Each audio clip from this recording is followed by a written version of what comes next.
This video will demonstrate the steps for importing literature from reference management software. In the previous video, we exported our literature library from EndNote. We exported our library as an XML file which is ready to import into NVivo. To import our exported literature, click on Bibliography in the Import tab in the ribbon. Then choose the relevant package, EndNote in this example. Browse to the XML file and select it, then choose Open. A dialog box appears.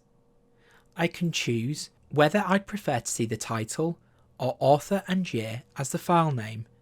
I'm going to choose Title. I can indicate the folder into which NVivo will put the PDFs. I'm going to choose the Literature folder and then click Import. My articles are now being imported and the PDFs will appear in my Literature folder. NVivo automatically organises reference information such as author, date, year and journal as a file classification.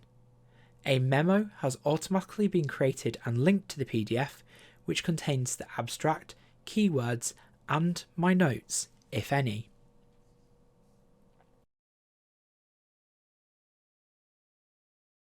If I right-click on any literature file and select PDF Properties, I can see the associated reference information in the Attributes tab.